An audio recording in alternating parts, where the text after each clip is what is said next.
قدرمنو بیا هرکلی او بیا ستړي مه شوه یم تاسو ټولو ته د افسانې په لوري ځمه او افسانه در سره شریکوم او دغه افسانه چې ده د اغلې نورین امان شمه افسانه ده. ډېره خوندوره افسانه ده، ډېره ښکلې افسانه ده. د افسانې نوم دی عروج او دا ما چېرته یو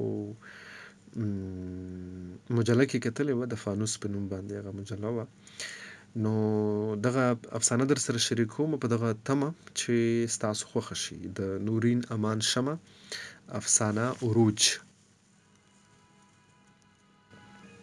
زما د سادګۍ لوی ثبوت نور څه دی چې د وختونو د کاریزو نه مې د خپلې بېوسۍ لوپټه ستا تر محله بچ راوړه او په پلوس کې غوټه د ژوند د امید مې په تا غوندې د ځانه هم زیات بېوسه او بې اختیاره تن سپارښتنه کوله.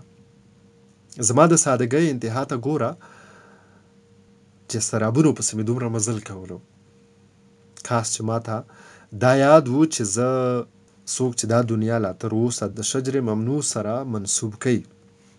کاش ماته یاد و چې د ادمزادو لیکلي تاریخ کې زه د دوکې، مکر او فریب دویم نوم یم. زما حیثیت د دوی په خیال د یوې چې ترې نه هم لاندې دی. کاش زه خبر وم چې او بیا د هغې د اوښکو ورخونه داسې وشلېدل لکه چې ویړې جیندې ابادۍ ته راختو کې وي او د یوې لویې خطرې امکان وي. د عروج دغې حال ته اسمان هم زړه ټینګ نه کړو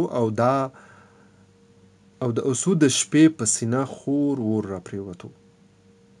د باران دا شپې لا اذیتناکې وي، ولې چې عروج یې د ماضي هغې تودې غېږې ته وسپارله چېرته نه چې هغې ته د مستقبل د جنت احساس ورکولی شوی و.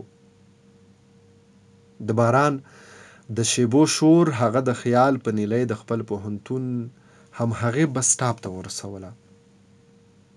ایکسکیوز می، تاسو که تلل غواړئ نو راځئ زه به مو ډراپ کم، ولې چې د دې باران د ودرېدو هېڅ پته نه لګي.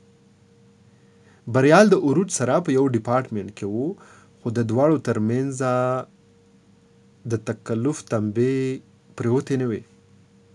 نه جي تھینکس، عروج ځواب ورکو، خو هغه ته د هغې جواب محض یو سطح ښکاره شو او بیا د مسلسل اصرار نه پس چې پوهه شو نو د ګاډي شیشه یې وخېجوله او روان شو.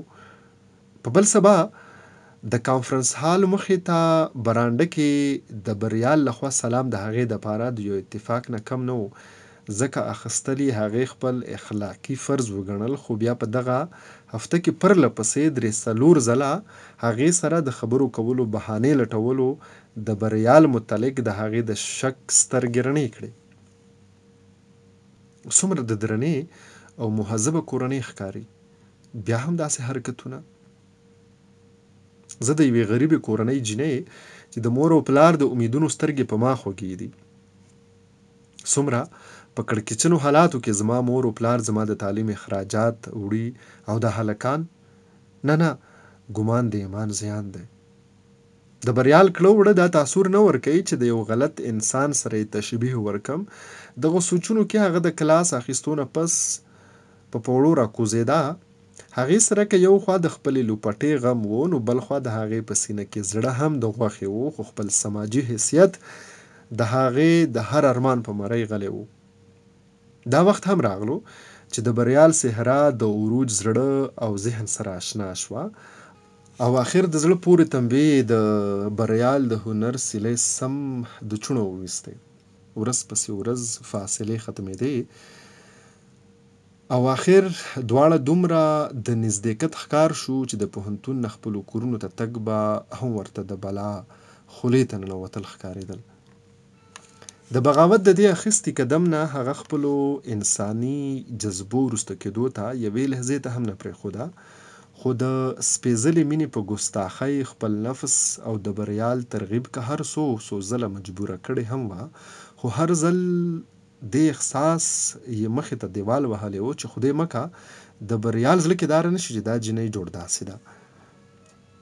هغه د خپل معیار د بامه غورځېدلې نه وه، خو د ګل د پاڼو خوشبویانې به یې کله ناکله په مست موسم کې په بریال مهربانه کېدلې، چې د ځوانۍ تندې به یې د لیونتوب په دریاب کې د ژوند د کښتۍ بادبان لا حرکت ورکولو. ولې ځینې خبرې داسې وې چې هغې دپاره تر واده انتظار کول مجبوري نه بلکې د عروج شرط و. بریال نور به څومره وخت اخلي؟ خپل مور و پلار سره زما د رښتې خبره وکړه که نه؟ هو کومې بس، بریال به جواب ورکو. ولې څه سوچونه کې؟ خیر خو دی که نه؟ عروج د ویرې شان ډک غږ کې وویل. نه هیڅ نه، کلاس قضا کېږي زه چې ځو. او بیا دواړه د پوهنتون د کینټین ټیبل نه پرتو کورسونه پاڅېدل. عروج چې د کله راسې د رښتې خبره راخیستې وه، نو بریال دغه شان په سوچونو سر شوی و او پریشانه به لیدې شو. دا هغې هم محسوس کړي وو، خو که چېرې هغې به تپوس کوو نو جواب به همدغه و چې نه، هیڅ پریشاني نشته. دا فیصله عروج ته هم ګرانه وه چې آخر وجه څه کیدی شي. او یو سحر چې بریال پوهنتون ته راغلو، نو په سترګو یې د هغې خوشحالۍ زیری عروج له راوړو. د څه په ارمان به چې عروج هر وخت خپل غوږونه بریال ته تکۍ کړي وو. تا به ما نه تپوس کولو که نه چې ته ولې پریشانه او ولې سوچونو کې؟ تا به وی که نه چې خپل مور او پلار سره زما د رښتې خبره وکړه؟ هو زر وایه څه وشو؟ عروج د بریال خبره په هیبت کې پرې کړه او تره شان یې ووی زر وایه پلیز. ما مور سره خبره کړې وه، خو هغې چې زما پلار ته زما د خولې خبره ورسوله نو څه سسپنس پکې مه ساته پلیز، صفه حال ووایه. بریال په بړک بړک وخندل، وی هیڅ نه، بس پلار مې ناراضه و خو بېګا یې ومنله او ستاسو د کور پته یې رانه واخیسته. وی چې هم نن به دې ورکره مور بوزم. د عروج د خوشحالۍ انتها د هغې سترګو کې اوښکو نه څرګنده لیدې شوه. ورځ کله تېرېده، هغه بس اوس د دې خبرې د اورېدو په انتظار وه چې کور ته رسېدو سره د خپلې مور د خولې دا خبره واوري چې لحظه نن ودرېده، خو بیا هم تر کومې. د پوهنتون عروج د کور په لور روانه شوه. د زړه د خوشحالۍ کیسې لار په لار قدمونو لاندې ځمکې ته اورولې چې آخر د خپل کور په دروازه ورننوته. دا دې راغله، د ستا هغه لور ده چې د غریب پلار پټکي خاورو سره خاورې کړو. پلار په سوختجن او زړغوني اواز د عروج مور مخاطب که او بیا یې عروج ته مخ راواړاوه. و ظالمې، ته خو ما د غټو خلکو ځای ته په دې ورکه غریبۍ کې تعلیم دپاره لېږلې وې، د دې دپاره خو نه چې د دې هلته د غټو بچي د تعلیمه وباسې او زما بېعزتي پې وکړې. د عروج په خپو کې ځمکه پاتې نه شوه او ګونه یې وتښتېده. د نن نه پس په تا سبق بند او مور سره به دې د کور کارونه کې. پلار د دې خبرې نه پس د کور دروازه غوسه کې خلاصه که او بهر ووتلو. عروج د مور غېږه اسره کړه او د ورید غم د درده په اوښکو سترګې یې غېږه کې خوره پرېوته. لورې ستا نه د خپل مور او پلار د غریبۍ پیغور څنګه هېر و؟ د بنګلو د خاوندانو د کاڼو زړونو نه اوبه چا ایستي دي چې تا دومره غټ قدم اخیستو؟ لورې ته نور دغه خوبونه مه وینه.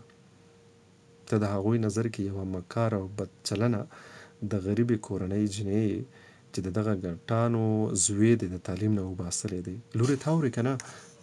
او بیا عروج په چوپه خوله د کوټې په لور خپلې اوښکې خپل کټ ته یوړې. د ماضي د دغه اذیتناکې کیسې نه د اسمان د تندر اواز هغه بیرته راستنه کړه او څه شېبې پس د خپل ارمان څلي سره غاړه غټۍ د اضطراب په غېږ کې ویده شوه.